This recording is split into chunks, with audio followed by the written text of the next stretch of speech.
Guys are talking about Tren super liberally. Like it's cool. It's Tren. This one is just the most craziest one. It's called Tren. Your first shot, your life is gonna change. It'll never be the same. So everyone agrees that Tren is bad. Great. So why are people still using it? My assumption is that there's people whose whole platform is centered around looking jacked and hitting PRs. They praise its effects and contribute their superhuman results to the drug, and then half-heartedly speak about the side effects. Like all the other sides that try to bring like the mood swings and the insomnia and the acne, like just a nightmare to deal with it. Like, is it even worth the small extra strength gain? Oh yeah! Oh yeah! Oh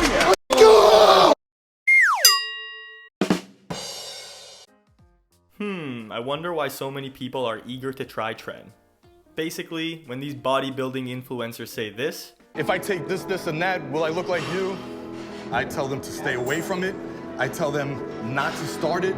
they really mean this. Because I envy your normal life. Put the gun down, David. It seems that envy is my sin. Oh, what's in the box?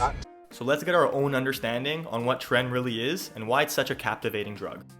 Trenbolone is a synthetic steroid that's derived from nandrolone, which derives from testosterone.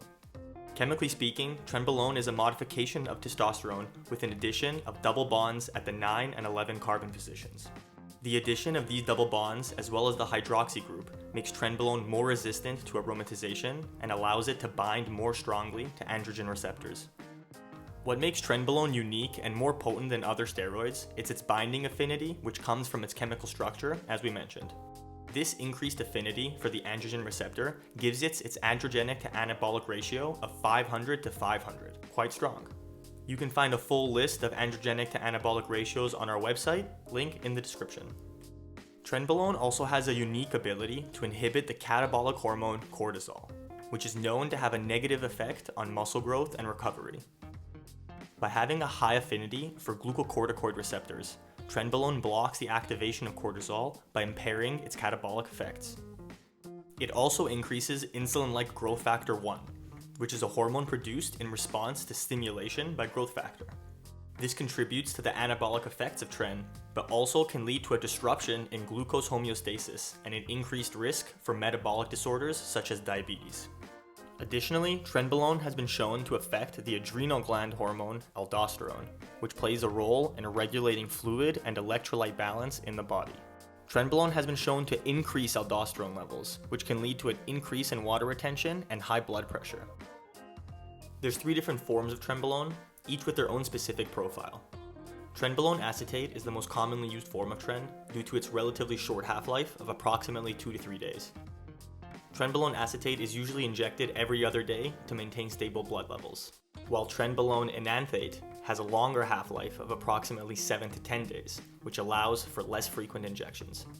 Trenbolone hexahydrobenzylcarbonate, or Tren-Hex for short, is the longest acting form of Trenbolone and has a half-life of approximately 14 days.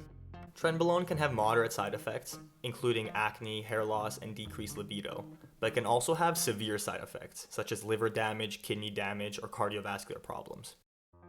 As Trenbolone is highly androgenic, it has the potential to cause side effects such as acne, oily skin, and hair loss.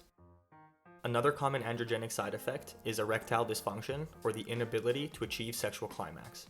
This may be due to a disbalance in the testosterone to estrogen ratio, or related to changes in the levels of neurotransmitters such as dopamine and serotonin, which also play a role in roid rage, which we'll cover in a second.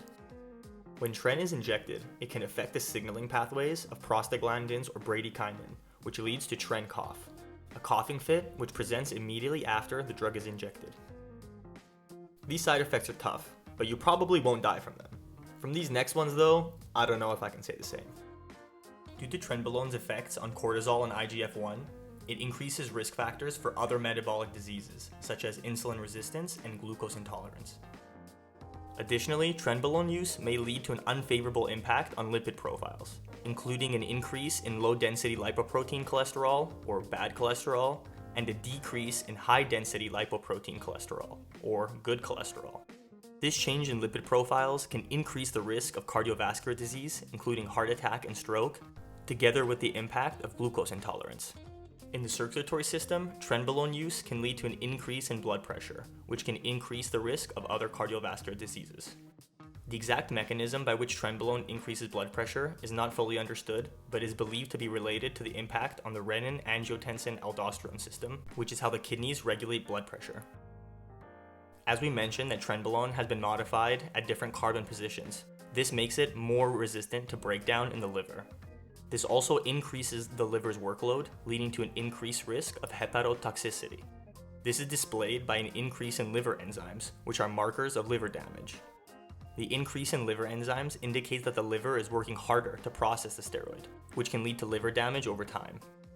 In the kidneys, Trenbolone has been shown to increase the production of creatinine, which is a waste product of muscle metabolism that is normally excreted through the kidneys. Increased level of creatinine in the blood indicate that the kidneys are not filtering waste products efficiently. Additionally, Trenbolone may lead to dehydration and electrolyte imbalance, which can further damage the kidneys. And most importantly, in my opinion, studies suggest that Trenbolone may affect several key neurotransmitters, including dopamine, serotonin, and GABA. Trenbolone has been shown to increase dopamine release and reducing serotonin levels in the brain, which could contribute to its effect on mood, anxiety, and aggression. GABA is an inhibitory neurotransmitter that helps regulate the brain's activity levels and prevent overexcitability. Trenbolone has been shown to reduce GABA levels in certain areas of the brain, which contributes to the effects of restlessness, insomnia,